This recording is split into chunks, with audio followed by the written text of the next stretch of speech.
Can I plug my book real quick here?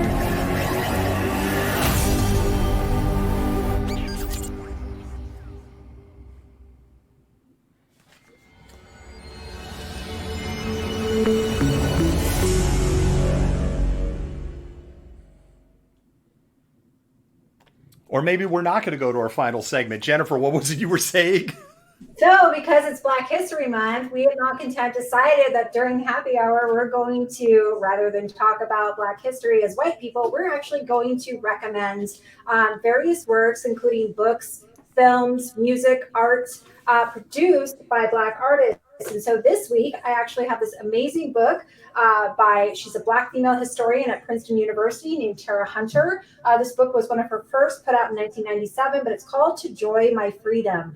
It's my book is very worn, but it's a really great book that examines basically the lives of and the lived experiences of women as they obtained freedom post-Civil War, moved to Atlanta, and tried to create lives for themselves and the ways in which they negotiated this freedom, but also kind of goes through the Jim Crow era and explains why so many people were willing, especially Black women workers, were willing to travel north because of the restrictions implemented by Jim Crow. But it's a fantastic work. The mods, our wonderful mods, have links both to the book and to Professor Hunter's page. So I'm hoping that some of you guys will check it out. Again, it's called To Joy My Freedom. Jennifer, thank you so much for that. And Jennifer, you're getting huge kudos in the comments. Jennifer and I did talk about this today, and we both felt strongly that being white allies, coming up here and jumping up and down, talking about Black history, not our lane. And we are going to have a couple of guests that are going to be coming onto the show to talk about topics around Black rights, inequality, and Black history. We're going to have our first person maybe on Saturday. Now, some of you might be scratching your head going, Saturday? We'll get into that in a minute. Jennifer, it's time for Insurrection Update. And because you did the last story, I get to start. But Jennifer, I do have some bad news. We don't have any news on your favorite person. She has been quiet since Thursday. Give it time. All right, so Insurrection Update, and we're going to start with Rep. Marjorie Taylor Greene, MTG. Every time you think that MTG has hit rock bottom, she finds another rock lair. MTG, back on November 17th, 2018, wrote a Facebook post claiming that the wildfires in California were created to discredit Donald Trump, then president, by Jews who have orbital lasers. Freaking lasers. The Jewish lasers were fired from space to start the fires. The 2018 wildfires, by the way, Jennifer, were historic at the time and resulted in dozens of deaths. Pew, pew, pew, pew, pew, pew. Really, like orbital lasers? Where the hell do I get the orbital lasers? That's what I want to know. Orbital frickin' lasers. Damn, that woman is batshit crazy. God. By the way, they can't be sharks because sharks aren't kosher. And I did look that up to make that weak joke. I'm Jewish, I'm allowed. One of the other things I want to say, as much as I am laughing about this, as a Jew, it is terrifying that a congressperson would do that and connect the Rothschild. Like, anyone Rothschilds? That's like, anybody doing that? Yep. That's what they're doing. Yep. It's gross. It is. It's a cannibalistic humanoid underground dweller. All right, Jennifer, your turn. Oh, God, she's awful. Back to MTG on January 7th, gave an interview with neo-Nazi Brit Katie Hopkins. Oh, why? Hopkins has been banned by multiple social media outlets and just about everywhere in the UK. So, of course, she brought her special brand of hate and crazy across the pond. In the interview, MTG said, quote, "It was a hard thing we did yesterday, but I wouldn't do anything else." End quote. Congress, 14th Amendment. This is what the 14th Amendment was made for. Man. You know, it's interesting. I've read a couple of things, Jennifer, including like there's a couple of people like Democratic strategists that are saying censure her. So essentially like some of Trump's cronies that ended up in the Pentagon. They're not censured, but they've been pulled off. So basically, they just sit in an office and do nothing. And basically, what they're saying is censure her, pull her off of any committee, essentially just negate her, but leave her in there as a poster child of this is the 2022 Republican Party. Yep. Yeah. I think that's a good idea, actually. It is an interesting idea. Okay, spam those hearts, by the way. Spam those hearts. We go to impeachment now. On Saturday, Trump lost two of his defense lawyers over his legal strategy for his impeachment trial that is scheduled to start on February 8th, shortly after Butch Bowers and Deborah Barbier backed out. Lawyers that Senator Lindsey Graham is said to have arranged. The rest of the Trump legal team said, we're out, we're done, we're not doing this. Trump doesn't want to have a defense based on the First Amendment, Jennifer. He wants to have a defense based upon the election has been stolen. However, lawyers could be censured and disbarred for knowingly making false claims in court. Just ask Rudy Giuliani, Lynn Wood, and Sidney Powell about their legal troubles. Butch Bowers in particular, he had some constitutional chops. Like, he was a legit lawyer and was considered to be a good pick to defend the former president. Not anymore. All right. But it's all good at Mar-a-Lago as Trump has found two new lawyers. David Schoen was on Roger Stone's failed defense team and is better known for meeting with Jeffrey Epstein in jail prior to his suicide and being on the record he doesn't believe he killed himself. Bruce Castor Jr. was a district attorney for a county outside of Philadelphia and is infamous for refusing to charge Bill Cosby on multiple rape allegations during the 2000s. Man, that's a winning team. It's a winning legal team, isn't it? I know we're joking about Jeffrey Epstein and his suicide. One of the mods or admins, whenever we talk about suicide, though, we always like to call it out. If you are depressed, if you are feeling suicide or feeling under the rope, there is help. There is help out there. One of the mods or admins, can you please put the phone number in the comments to the National Suicide Hotline, please? Please get help. And another thing I'm just going to flat out say, if you have a loved one who is suicidal, like, get them help, but 911 is not the way to go to get them help. Just look at what happened in Rochester with a 9-year-old child. Chud. It's a cannibalistic humanoid underground dweller. All right, I guess it's my turn, Jennifer. We're now to Fallout. That's why I said it was a lot shorter list here. Infamous Portland streamer behind enemy lines had a moderator named Ryan openly discussing with him about his participation in storming the Capitol on what I'm now calling National Insurrection Day, including to admitting entering the building. Not smart. Just not smart at all. I have a feeling that if anybody's interested in being a mod for Behind Enemy Lines, Ryan's going to be getting a trip to Washington, D.C. soon. Whew. Damn Ryan. All right. On to more Trump lawyers, or at least previous Trump lawyers. We have Lynn Wood, infamous pro-Trump lawyer who was part of former President Donald Trump's legal team, has been asked to take a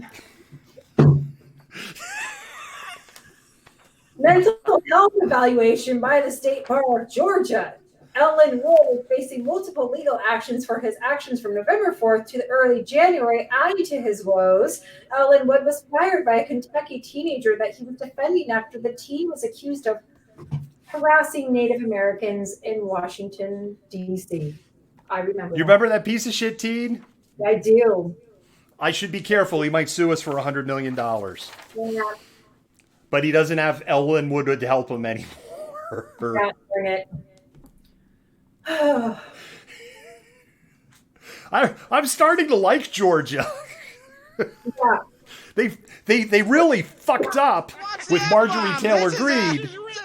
But there's other shit that's going on there that it's amusing. That's not the only state, by the way, Jennifer, that he's in the hot seat on, right? Because he's allowed to practice law in multiple states. Michigan's working on disbarring him, and I believe that Delaware has already said, No, ain't happening. Yep. Brian Williams on MSNBC mocked former President Donald Trump and House Minority Leader Kevin McCarthy in a fake news segment on his show. McCarthy, after calling out Trump's contributions to the insurrection, has backpedaled, and he even visited the Mad King to kiss his ring at Mar-a-Lago. In the segment on Williams' show, Brian Williams played the Jerry Maguire clip of, "You had me at hello, and you complete me," as representative of the meeting between Trump and McCarthy. He did. Yep, I watched it. Oh, you watched it? I watched the clip, yeah. He played it off like it was a mistake, but he didn't seem too shook by it. I have to go back and see it. Yeah. Yep. All right. As another indication that the GOP is a party that is pro-authoritarianism, GOP Rep. Shada Bullock introduced a bill in Arizona that would allow the state legislature to throw out the vote results and revoke the certification from the Secretary of State of Arizona. But let's sweep this whole insurrection thing under the rug, because it's fine. It's not going to breed more potential insurrectionists or, leaning towards fascism and authoritarianism. It's fine. Yeah, and the other piece of irony out of Georgia is there are a lot of questions because they elected for the GOP leaders within the party of, I'm not Georgia, but Arizona. And apologies that I said Georgia, Arizona. And they have a lot of questions on the validity of their vote, which, by the way, was all Republicans involved in. And the Republican leaders of the Republican Party are refusing to do an audit or a recount of the Republican vote that voted for their own leadership that their own members in their own party doesn't think is legit. The irony is beyond delicious. Yeah, I know I read that the other day and I was like, ha ha ha. Just like that too. Michael Flynn, dirtbag, anti-American piece of garbage, is trying to cash in with the QAnon folks and is now selling QAnon merch. He also wants to ramp up his own new site called Digital Soldiers. And Michael Flynn's name has come up from time to time as potentially being one of the architects of 1-6.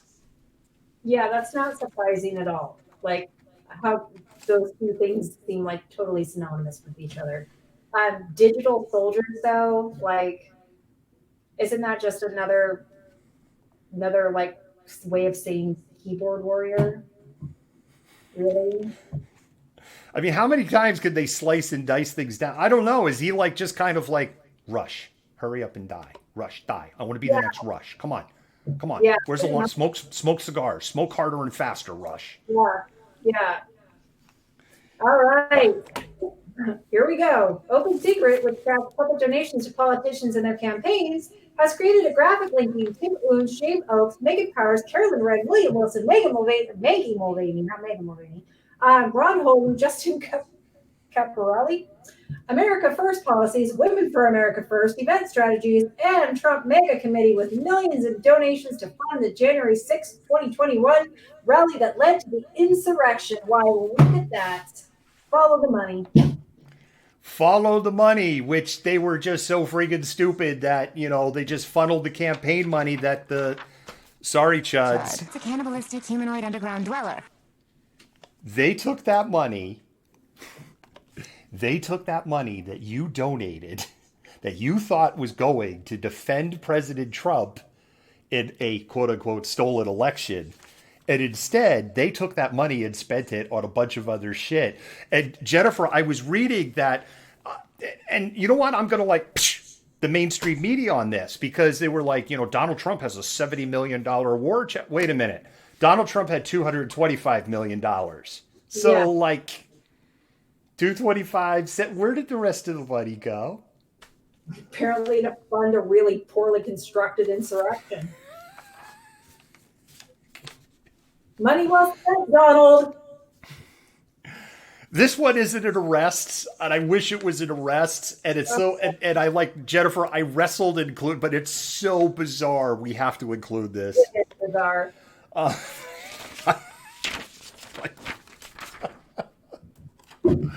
my God. Nebraska-based Catholic priest Reverend David Fulton apparently performed an exorcism outside of the Capitol on January 6th during the insurrection while wearing his vestments and his collar. Fulton has not returned multiple phone calls from various news agencies asking for clarification, but the Archdiocese of Omaha has stated, Fulton's opinions do not reflect the views of the Archdiocese. The Catholic Church view on exorcism is complicated and is a rarely given rite in the Catholic Church. It is actually the Anglican Church and the Episcopal Church you generally want to call for an exorcism because they're like down for that. I don't know why the Jewish guy is always explaining the religion shit. It was also indicated by the Archdiocese, Jennifer, you're going to love the punchline, he is not trained properly to do exorcisms or the ritual in the first place. Oh, it's just painful sometimes. God. There are no words.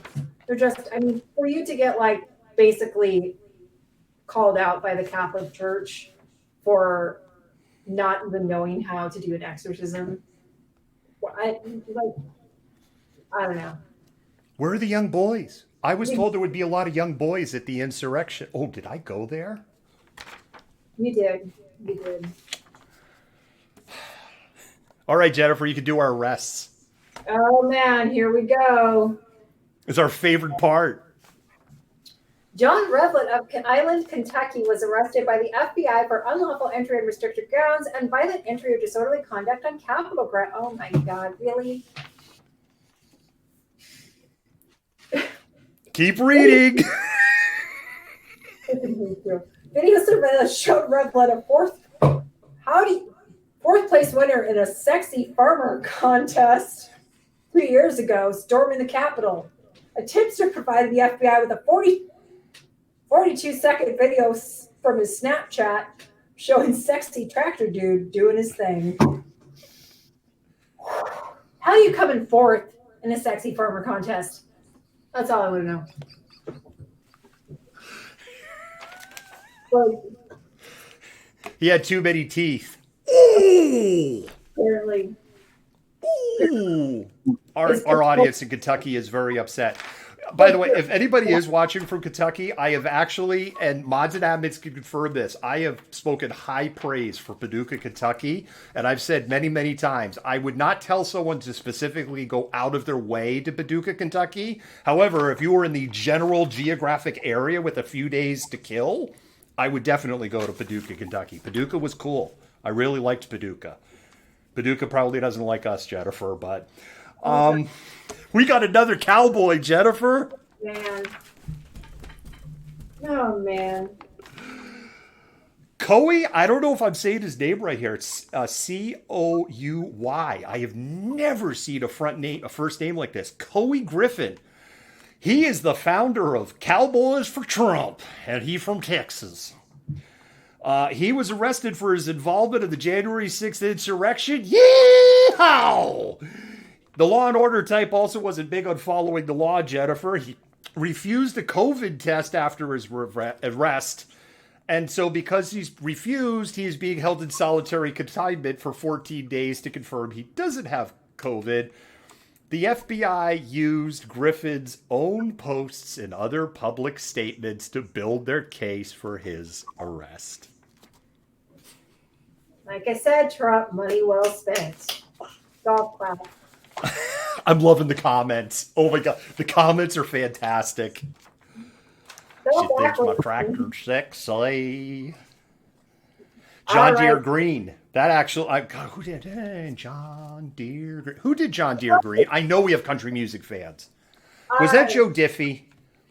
Joe Diffie died. It was very sad when Joe Diffie died. Let me know. John Deere Green. I think that was Joe Diffie. What was that? I used to work in horse racing, and that's all they played was country. But I think it is Joe Diffie. I'm thinking like maybe it was written by Joe Diffie. I don't know if he sang it, though. It is him. It is him. Jennifer, what do I win? Do I win the internet? No, you get to listen to me give this last little chunk here, which is amazing. That's winning. Yeah. All right. So, an analysis of arrest records indicate that a number of people who were involved in some of the worst actions during the insurrection not only didn't vote in 2020, in some cases they haven't voted for years. No official reason has been given by any of these defendants. There's no way to know who defendants voted for, as that isn't public information, and not all states publish voter participation information. They didn't vote, haven't voted for years. Again, Stop the steal of the election I didn't participate in. well clap, money well spent.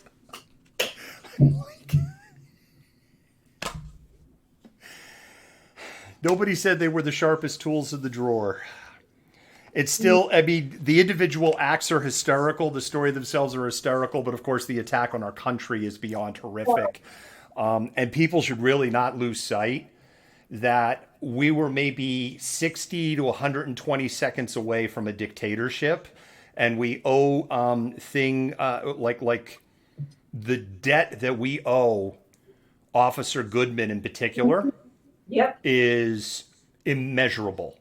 Yep. And he will not get the, and this isn't, Jennifer, I'm not saying this because he's black. He is not going to get the credit that he deserves in his lifetime.